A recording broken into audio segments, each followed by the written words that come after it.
Polishing your English, imperative sentences made polite. Hello, language enthusiasts. Welcome to another exciting English learning session. Today, we're going to dive into an important aspect of the English language, imperative sentences. But we're not stopping at just understanding them. We are taking it a step further by focusing on how to make imperative sentences polite. Ready to master polite English commands? Let's go! Before we get into making polite imperative sentences, let's briefly recap what an imperative sentence is.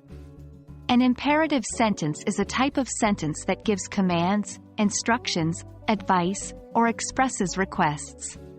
It usually ends with a period but can sometimes end with an exclamation mark. Some examples include, "Close the door," or "Please be quiet." Now, why do we need to make imperative sentences polite?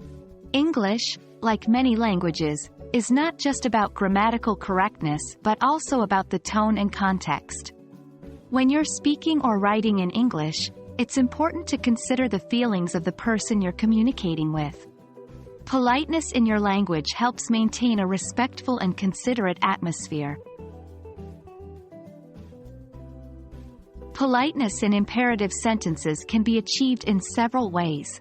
One common method is by using modal verbs like could, would, and might.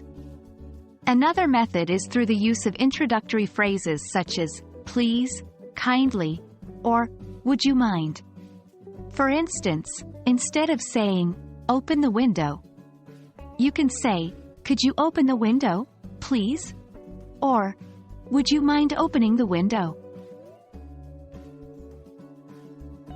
Now, let's put what we've learned into practice. 1.